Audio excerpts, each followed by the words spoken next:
In Pekiti Tirsia, we often say that every thrust is followed by a slash and every slash is followed by a thrust. But what does that actually mean when it comes to fighting? My name is Aditya Roy and I'm a 2-horn in Pekiti Tirsia, and I recently got a question about what is the best way to use thrusts when we are fighting. So I'm going to divide this video series into 2 parts. I'm going to first give you a little bit of theory about why thrusting is so difficult when you are fighting, some of the things that you need to fix in order to thrust effectively while you're fighting or while you're sparring, and Pekiti's specific approach to thrusting. The second video, I'm going to take these theories into a sparring setting and I'm going to show you sparring footage of how I am trying to pull off these thrusts without getting hit and trying to pull off these thrusts effectively. So let's just first start with talking about why thrusting can often fail. In my opinion, one of the main problems with a thrust, at least in the traditional way that a thrust is taught, which is in this straight line movement. It can be a straight line this way, can be a straight line this way, but the problem is that it is an extension of the weapon away from my body in this straight line, which is quite easy to track. And so if somebody gets out of the way of the thrust, my hand is quite exposed to being struck. Pekiti's approach to thrusting is a little bit different. Now of course we do these straight thrusts sometimes, we do these straight thrusts sometimes, we do them in partner drills a lot, but the way that we like to approach thrusting is I like to have these curved thrusts and then I twist and I slash out, thrust, slash out, thrust, and I slash out. I'm almost making like these triangles, so I'm thrusting to center line, twisting and I'm pulling the weapon back. So I'm thrusting center line, twisting and pulling the weapon back, thrusting to center line, twisting, pulling the weapon back, thrusting across center line, slashing down. Another way of thinking of this, or this falls into the same thing that I mentioned in the beginning of the video, that in Pekiti we like to think that every thrust is followed by a slash and every slash is followed by a thrust. And so especially at medium range, I like to be doing these kind of things. So that's my thrust, that's my slash. That's my thrust, that can be my slash. Again followed by another thrust and slash, thrust and slash, thrust and slash.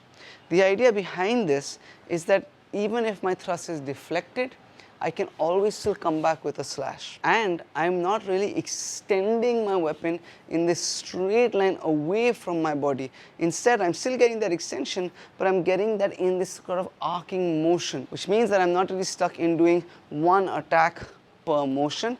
That same motion can have a recovery attack. That same motion can have an attack joined onto it. And so that gives me a lot more versatility. Now, in my opinion, there are a few reasons why thrusts can fail. Bad setups or overly telegraphed loads are one big reason why that might happen. Too straight a trajectory, what we've just spoken about, is another reason. Not having a follow-up after the thrust can be another reason, and using incorrect thrusts at incorrect ranges could be another reason. Let's talk about bad setups or overly telegraphed loads first. Now oftentimes I see this when sparring or fighting is happening and someone wants to thrust, they'll be doing something and then they'll really pull the weapon back and then charge forward, or really pull the weapon back and then try for a thrust. Because oftentimes stick fighting, let's specifically talk about stick fighting for now, is done at such a long range. Any movement that you do, I have a lot of time to be able to register it. Especially at like this range, if I'm just going to do this and then attack you, you're definitely going to see this coming, right? Now, the reason why this is done though is people want to think about power, right? They want to have power in that thrust, and or they need that little motion to kind of commit to the idea of thrusting. In the Philippines, the Katipunan guys, they started to change this a little bit. They would still, run from Timbuktu to be able to hit you, but they would hold on to the stick and charge you like it was a battering ram, like this, right? So they're fighting, they grab the stick and just charge you down like this in that trancada fashion. It's very effective, but you get hit a lot on the way. And I have once seen somebody running to do a low thrust like this, and they kind of tripped on their own foot, and the person in front of them, because they had so much time to see this and because they were an experienced fighter, kind of sidestepped out of the way and smacked their back as this person stumbled past them. So if you have someone who is a bit more experienced, this rush won't work as well against them. So what can we do about this? The first thing that we can do about this is think about what precedes the thrust, right? So instead of me just going from here, pulling back and attacking, everybody knows that that's going to come. in Pekiti, we have this concept of infinity of motion, or this sort of moving guard, and that carries over into our combinations as well.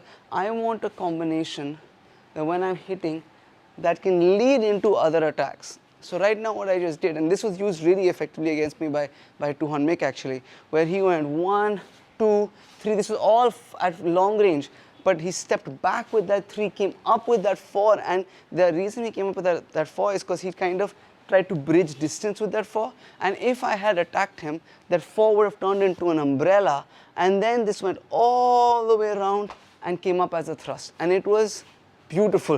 It was beautiful to watch. I remember being on the end of that and being like, wow, that was really cool. He actually broke my thumb in that combination through the glove, right? So this is a really good combination and it works really well.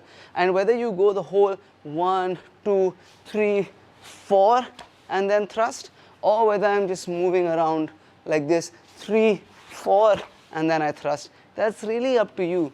But again, the idea is I'm distracting my opponent at long range. I'm saying, look at this, and then I'm entering behind that thrust. And if as I enter with the 4, I'm bridging distance with the 4, if he attacks me in that time, I enter with an umbrella instead of a 4. This goes all the way around, and then I come up with that thrust. I want to take a quick break in the video to tell you a little bit about the exclusive content that we offer on our YouTube memberships as well as on our Patreon page. On both pages, we have extended exclusive versions of the YouTube videos that go out for free on YouTube.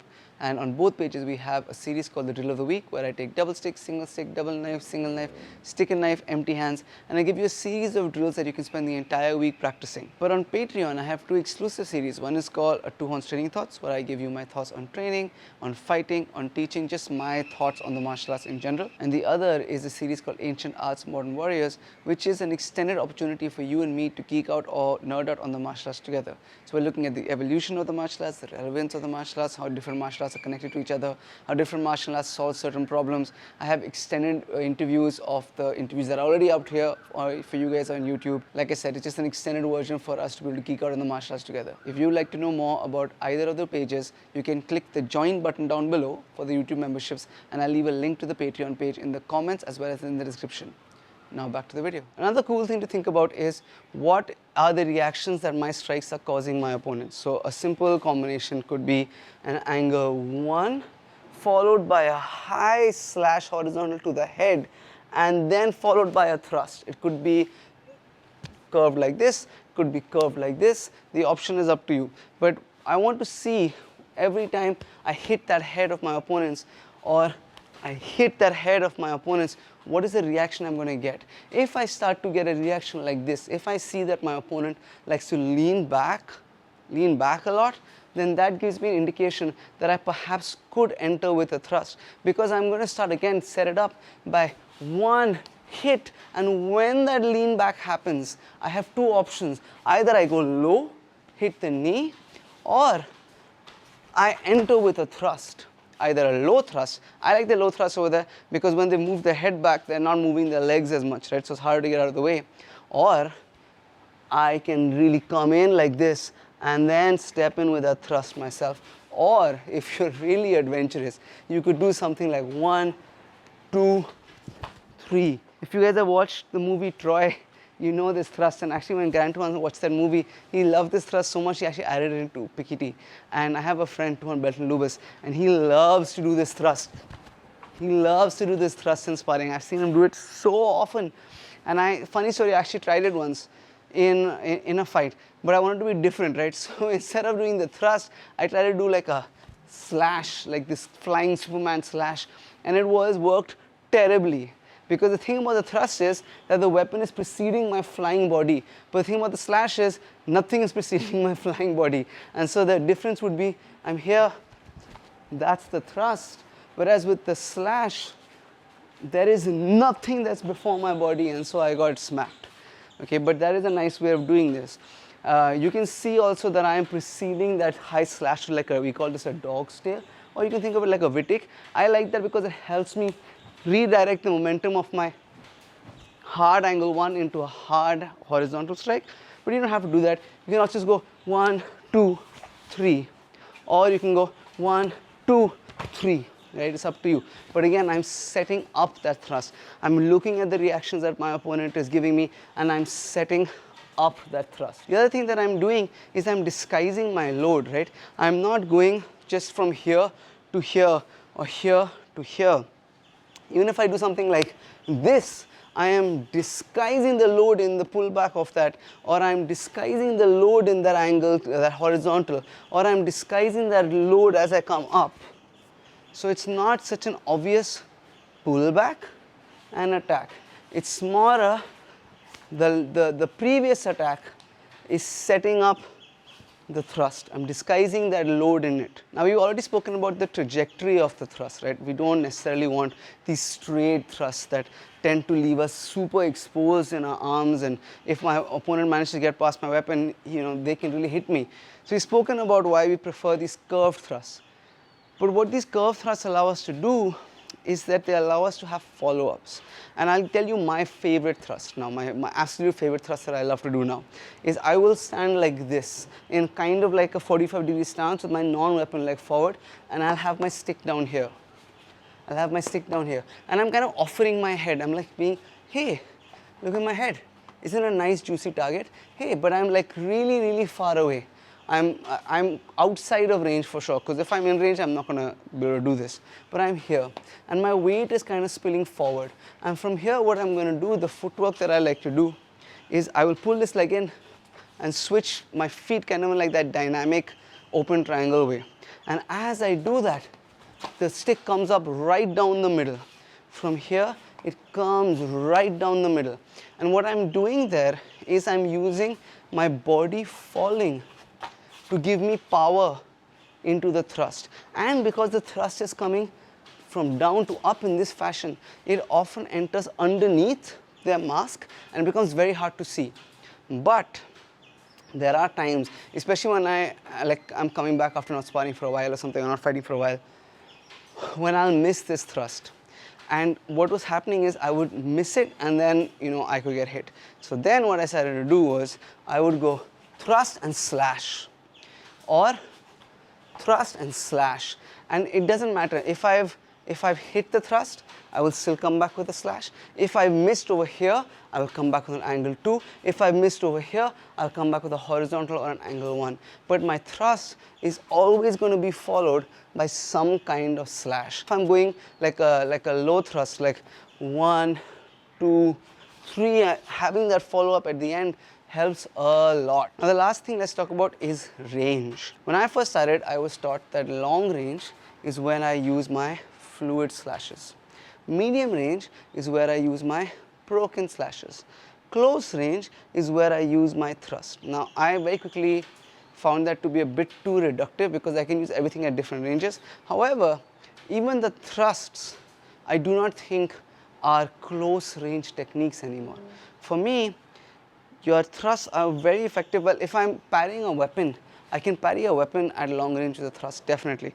But if I'm attacking the body, then I need space for my weapon to move. And medium range for me is where the thrust can really come alive, can really work, especially if I'm doing this as I'm covering distance. I've gone long range, I've hit with this thrust in medium range, and then I can come back either with the punyo or step back out to long range again and slash. But medium range is where I can really start to use these curved thrusts, right? Thrust and slash, thrust and slash, thrust and slash. I can start to use it at medium range quite well. At close range though is where I see often people trying to thrust, and I see it in a couple of different ways. The first is that they will clinch with their opponent, and they'll have an overhook, and their opponent will have an overhook, and they're just kind of like playing patty cakes. So they're like just slapping each other's back like this, and over there I'm trying to thrust that. It's not going to work. What I can do is, if I do get an overhook on my opponent or a deep underhook with a stick, and I have the distance, yes, then definitely I can be thrusting like this, as long as I make it really hard for my opponent to grab my hand, right? So I've got that overhook or I've got that underhook, and I am thrusting, but I'm in this bladed stance where my non-weapon leg is in front, so it should be really hard for my opponent to be grabbing this hand. Okay, that's how I'm thrusting. Or at close range, because at close range people can start grabbing your hands a lot or hooking your arms like this or underhook, overhook. We have these truncadas where I'm grabbing my own stick and smashing into someone like this, like this. Those of you familiar with our abecedario will know that this is number 11. In the set 2 of 144 attacks, this is number 11 because the reverse of set 1, which is a whole other conversation. But these are my truncadas, and I can be using this to be smashing someone's face, hitting them in the groin, push away as I move back out into longer ranges and then hit.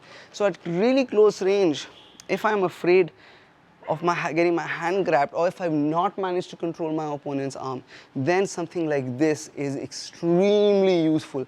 Thrusting like this can be extremely useful and extremely effective, because it's very hard for someone to grab a hold of my arm when I'm thrusting like this. This is also where like a lot of bayoneting techniques came from thrusting like this. So I'm going to end it here for now. That was a lot of theory. I hope you guys are able to implement some of this or train some of this or play around with some of this, and I will come soon. I'm just waiting for a couple of training partners to come back into town so I can get back to sparring and show you the application or live application of a lot of these theories. But until then, I do hope that you guys enjoyed this, and please do try this stuff out and let me know what you guys think. A huge thank you to everybody on our Patreon page and everybody on our YouTube memberships. Thank you guys so much for your support. If you'd like to know more about the exclusive content that we offer on either of the two pages, check out the links in the description down below. Lastly, thank you guys for watching. Thank you for the great questions. Please keep sending me more questions, and see you in the next video.